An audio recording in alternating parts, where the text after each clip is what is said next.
we get to help uncover truth that is hidden for a purpose. And I think that's part of the cool part of our job is we get to find the truth. The truth exists out there, and we believe that the former employees are a really great way to find that truth.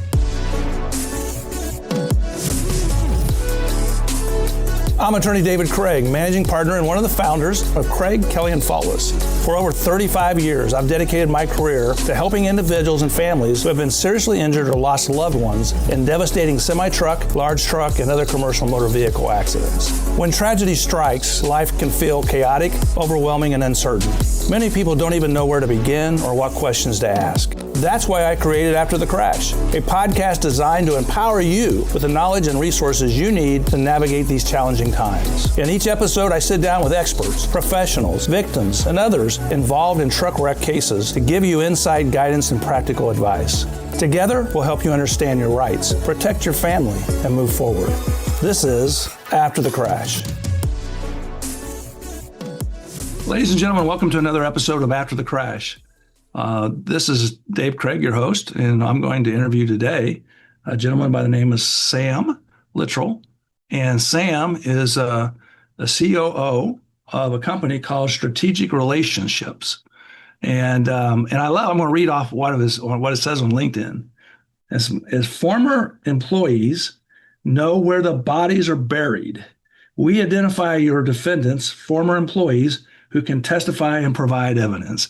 And if that doesn't get your attention, folks, I don't know what will. Sam, welcome to this episode of After the Crash. Thanks, David. Good to see you. So I think your company, I've used your company. I will vouch for your company. You've done amazing work. But why don't you talk a little bit about what you guys do? Yeah, absolutely. Yeah, we have a very interesting niche in the field. We have been around for about 20 years, and what our company specializes in is an attorney might come to me and say, "Hey, Sam, I believe this thing is going on at this company that we are either suing or looking to sue, and I want to learn more about it." And so what we do is we help you guys find the people that you think exist out there somewhere. You're just not really quite sure who they are or where they are or when they are. And really, for you guys, how we break that down simply is you come to me and you say, "Hey, Sam, this is the company we're looking into. Here are the job titles of relevance that would hold the knowledge we're looking for. And then here's a time frame when they would have worked there." And so what we do is we find those people. We find the people that you're looking for, and we can either give you that research kind of as raw data, or we can then kind of get after it and interview these leads and learn from them, policies and procedures, hiring practices, potential areas of negligence or corporate wrongdoing.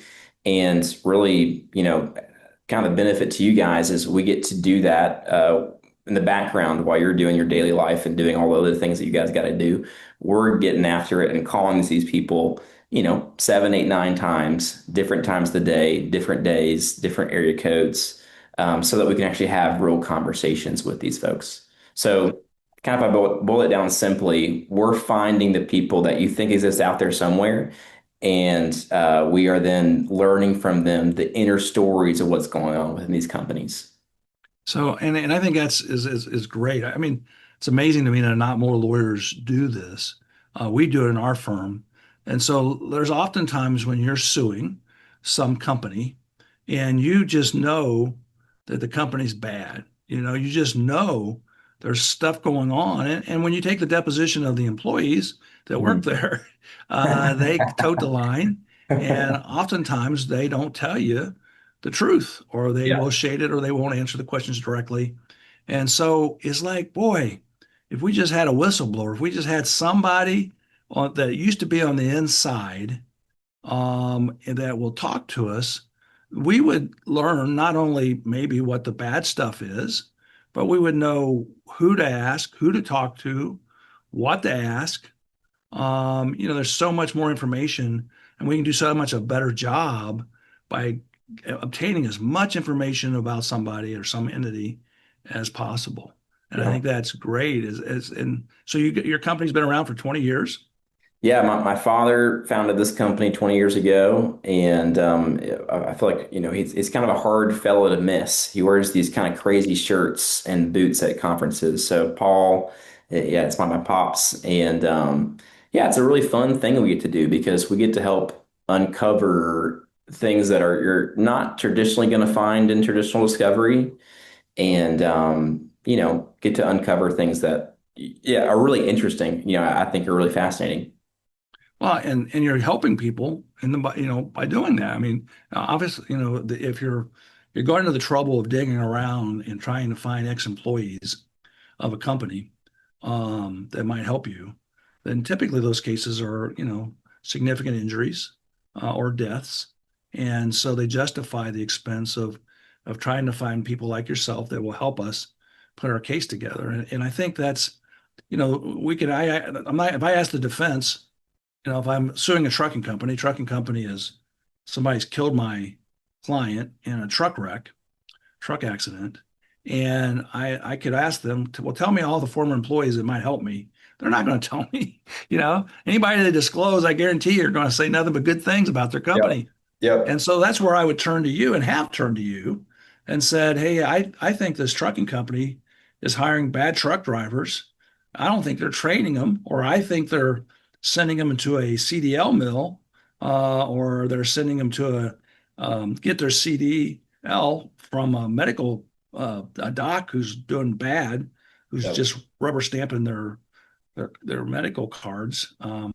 And we would reach out to you and say, hey, see if you can find some bad employee or former employees to tell us what the secret, what's going on inside this company. Yep. Yep. Well, how, and do you find that sometimes, and I've interviewed people who you've given me their names and told me a little bit about what they had to say. And sometimes former employees aren't, they don't like the place. Sometimes they're really, they don't like, Yeah. and that's why they're not there, is Yep. because they felt like it was a bad place, a dangerous place to work. Do you see that very often? We see that all the time. I mean, I think that like, a common question I think I get is like, what's in it for these people? Like, why would they give you the story? Or, do we need to pay these people? Or, how does it work? And honestly, these people that we find, often what happens is they left their place of employment for a reason. Like commonly, like let's say like in a nursing home case, those places are notorious for just being absolutely terrible places to work. And same thing with a lot of trucking cases as well. And, what's interesting is we get them involved and they really didn't think they were ever going to have the opportunity to even share their story. And so what's kind of cool is we allow them to have that opportunity. And they're just want to tell their story. They, they left and they want to, be able to tell someone, here's what happened when I was there. Here's why I left. And maybe I even reported these things to management and they didn't do anything about it. But people don't like staying in crappy situations. They want to get out. And so I think, what we get to do is find the people that were there, were there when your client got injured, and could talk about, maybe here's part of the reason why they got hurt. And I know, I mean, you work all over the country. Mhm. So I mean, it's not like, you just have to search this, particular state. You guys look all over the country, don't you? Yeah, we're all over the country. I live in Marietta, Georgia. I'm soon moving to Cincinnati, Ohio. And but we work in just about every state. I think there's like 5 states that's not because we can't or have any limitations, but I think we have clients in about 45 states. So tell me how this works. I mean, so a lawyer's out there and they have a really bad, catastrophic injury. Let's say it's a trucking case and trucking company is, they've got bad drivers that aren't qualified either medically or through training to drive a truck, or they have, fatigue. I've had cases where they're pushing their drivers and they're fatigued and they have drivers falling asleep at the wheel. So how does a plaintiff lawyer, the person who's representing the victims, what do they do? What do they need to give you to get started? Mhm. I mean, most of the time, I'm either getting a phone call or an email that just outlines, here's the company, here are the job titles. So, maybe an example would be, here's this trucking company. I am most interested in finding drivers and managers and loaders who could talk about, these certain dynamics. And, to be relevant for my case, they would have needed to work there from 2018 to 2020. And the only other question we ask people from time to time, or I guess we ask it most of the time, does it matter at all where these folks are located now? Like, let's say they did work for this company, they were living in Georgia, but now they, for whatever reason, have moved to California, maybe for family. So, typically in the age of Zoom, as we're on Zoom right now, that doesn't matter as often as much anymore. But we do like to verify to make sure it's okay if they're not, in state. So how long does this does it normally take? So let's say I hire you on a case. Mhm. What are we talking about? How long of a process is this? Well, it takes 2 weeks to get you the list once we've gotten started. And so I think that's kind of something that separates us from a lot of folks. I remember I was at a big truck and auto summit not that long ago. And well, actually, it's probably longer than I thought it was, August or so. And I was talking with an attorney there, and he had talked to some private investigator that, kind of maybe did some similar things, but it took him about like 3 or 4 months to get back to him with maybe half the amount of leads. And so, when getting involved with us, it really does. I think it's 10 business days really once we've gotten launched to get you that list back. And let's talk about let's. I don't want to give any specific names of cases or specifics names of defendants, but can you give us an example of like let's say a trucking case where you've worked on where you helped the plaintiff lawyer like myself determine that they had some bad apples and Hmm. found some witnesses that helped them turn the case around. Yeah. I think if like there's two trucking cases that kind of ring, in my head. One was a case where it was, unfortunately, I think there was 12 fatalities in this case. And what we did was we found former drivers who could talk about, how does this company work? What's kind of going on behind the scenes. And what we did was we found former drivers, and I think we found some managers and maybe a few other job titles. And what we learned was the people that were hired to do the driving for this company, while it was referred to as a no-touch company, they actually, when it came down to it, that's not at all how it operated. So drivers were mandated to first drive and then unload and then reload and then drive again. And by the time they're back on the road, they were exhausted. And so that's what happened in this instance is that they were saying, "Oh, everything's above board. We didn't do anything wrong." But really, what was happening is these drivers, were completely exhausted. They didn't have the energy to keep going forward, and were pressured by corporate and management to keep going on and keep going strong. The other example I was thinking about was there's a large retail company that all of us probably use to some extent, that they often use different third-party services to do a lot of their kind of day-to-day operations.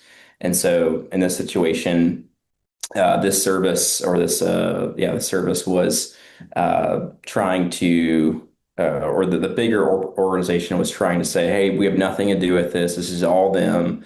And we ended up finding, I think we found in this situation maybe about 15 or 20 folks who worked for this company.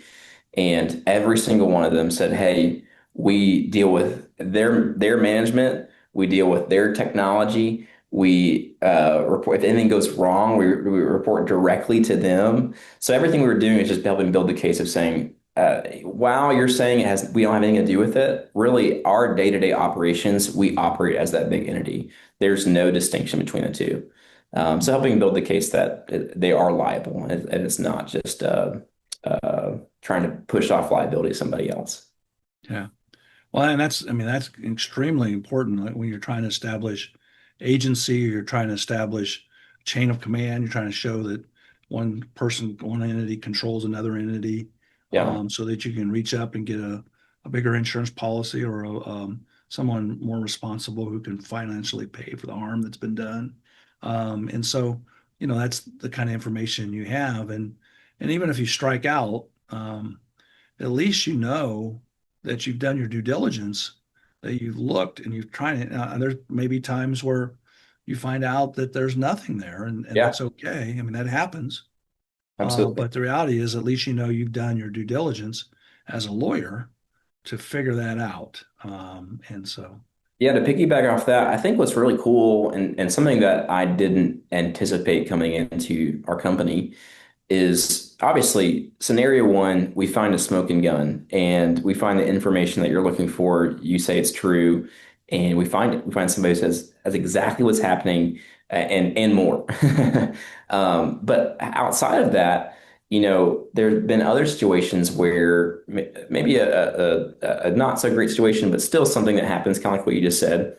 Maybe you discover, hey, we found all the people that used to work there and they cannot and will not corroborate what you're saying. So maybe it's not something that you want to invest all your time into this case, or maybe you don't want to invest a lot more money into this case because the people that are out there are saying, hey, that's not actually what's going on. But outside of that, what I think is really cool is we've had a couple of cases in the not so distant past where one was a slip and fall case, and it was at a restaurant in California. And we found, I think in this situation, probably about 15 or so folks as well. And everyone we actually talked to said, "Hey, there was kind of this like broken up path. There was, some issues, but it wasn't that bad." And the word kind of got back to the restaurant that we had called all their former employees, and it was clear they were hiding something because actually that they ended up settling for $1.2 million. So I don't know what was going on in that case, but it's clear that they were hiding something because they weren't really sure. That there was some fear there that we uncovered where they're like, I don't know what you know, but I don't want to find out.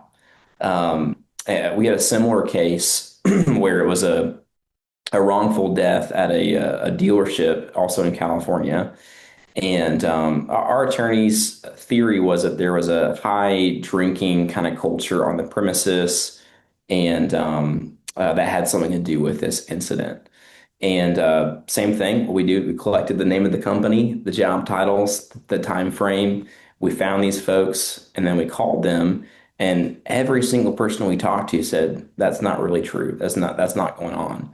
So, obviously that's not good news when we get those kind of reports back. We're like, man, we wish we were, we obviously it's a complex thing. But what happened in this case, similar, it was a pre-lit case. He got us involved, I think, the week that he got the case.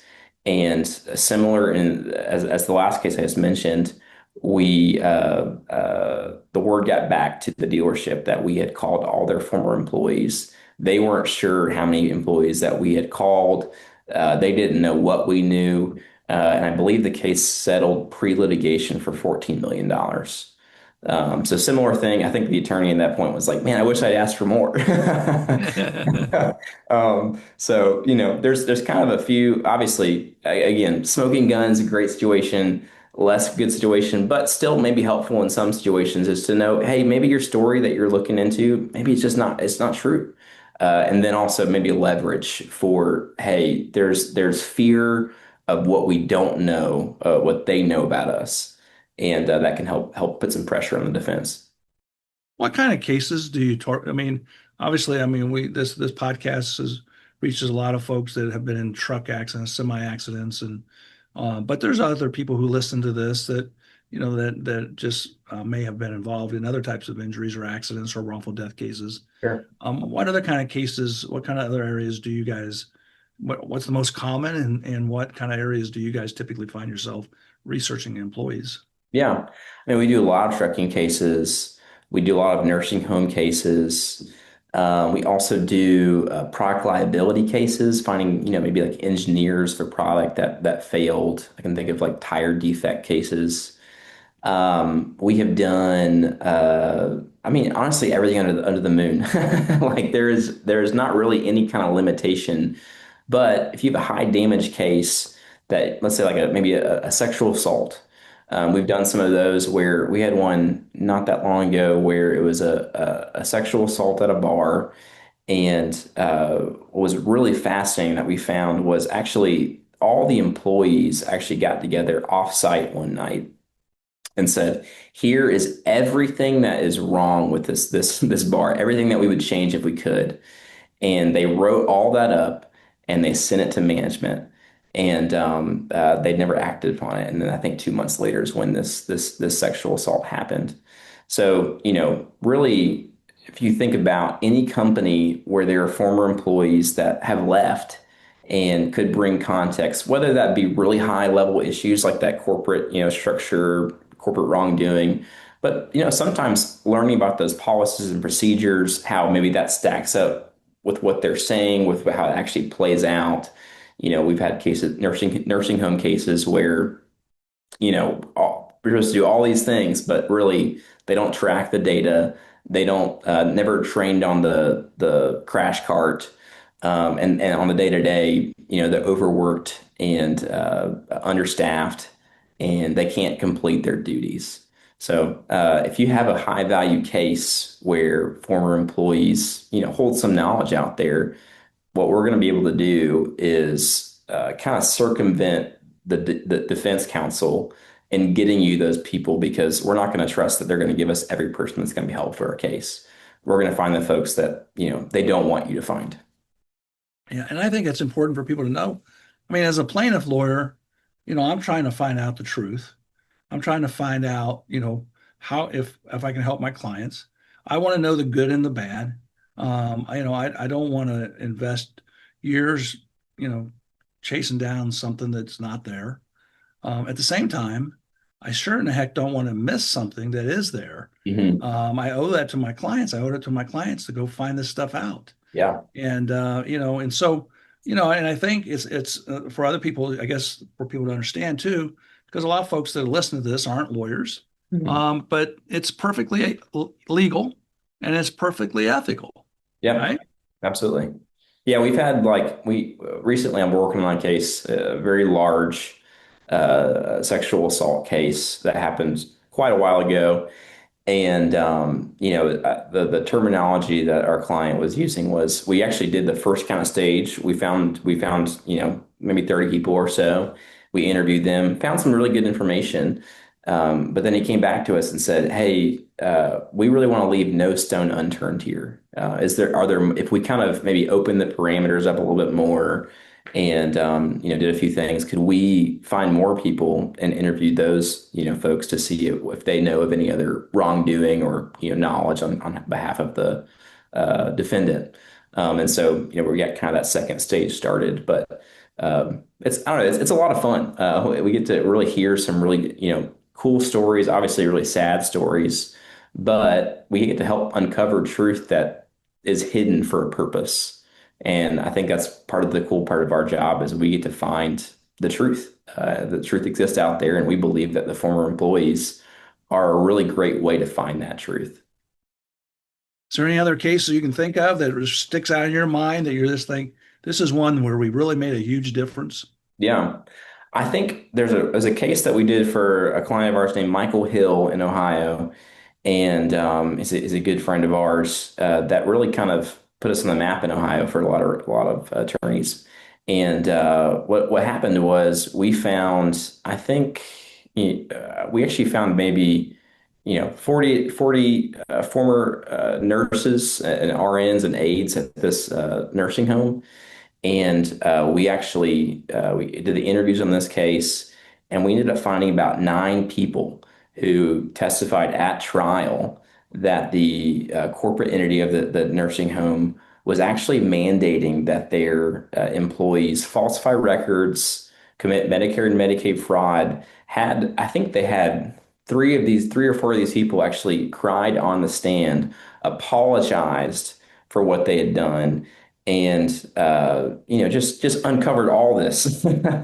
And that case actually ended up getting a verdict of $25 million.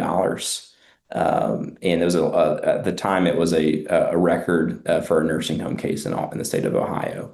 And I think Michael Hill would be the first person to say, that doesn't happen without you guys finding these people.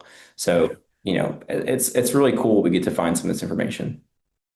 And it's great to, to, like you said, let people tell their story, let Hmm. the truth find its way to the jury, Yeah. uh, or to, in your negotiations. I think it's a fascinating way to do it. Yeah. So, if people want to find you or they want to try to hire you, first of all, your name is spelled different, strategic. So tell Yeah. us a little bit about how we find you, the We name of your have company, all we that. have this. I don't know when the slogan was made, but we say we spell strategic with a J for justice. So it's instead of a G, it's a J, strategic with a J. And we're at www.strategic.com. You can call my cell. My cell phone is 502-334-8158. Call me anytime. And my email is sam@strategic. So I'm pretty easy to find. If you call me, I'm pretty approachable. You're not going to get some kind of a gatekeeper. It's my cell. And I like talking to you guys about your cases. It's really, I think it gives me a lot of purpose to be able to help you guys learn what's really going on and get to uncover truth that it's really hard to find. Pretty Out easy to find, guy. out of curiosity, have you ever been hired by a non-lawyer? Let's say if somebody had a family member who was abused in a nursing home. They Mm, wanted to find that out. Um, have you ever been hired by? Is it all, or is it usually? I mean, because obviously a lawyer is going to know who to hire and who sure. to call and what's Yeah. important. And I was just curious if anybody's ever hired you that's not a lawyer. I don't think anyone that's not a lawyer has directly hired us in the sense that they just found us. There have been people who've hired us who maybe are working through business disputes and they are working with an attorney and they hire us directly. Because we do a few other things. We do other similar incidents reports, which are pretty hefty documents that, kind of do a lot of social media background checks, do a lot of like kind of searching for similar incidents within a situation. We do skip tracing and we do asset searches, those kind of things. So different people have come to us for those kind of sources, but you can kind of think of us as the ex-employee experts. That's kind of that's how you can remember us. But we do a lot. Honestly, if you have a kind of a question about a case where you're like, could you guys find this, or could you help me uncover this? Oftentimes I'll say, let me look into it. Let me see if we can help you out. And we're always trying to expand, more kind of menu items to see if we could help you guys in more ways, not just the ex-employees. Well, Sam, I appreciate it. I appreciate you taking the time to Yeah, spend with us. If anybody's out there listening, if you're an attorney, I would highly recommend that you don't leave any stone unturned, yep, trying to protect and help your clients, yeah, and certainly looking for former employees is a good place to start. So, yeah, thanks, Sam, for being on. yeah. Thank you. This is David Craig, and you've been listening to After the Crash. If you'd like more information about me or my law firm, please go to our website, ckflaw.com. Or if you'd like to talk to me, you can call 1-800-ASK-DAVID. If you would like a guide on what to do after a truck wreck, then pick up my book, Semi-Truck Wreck, a guide for victims and their families, which is available on Amazon, or you can download it for free on our website, ckflaw.com.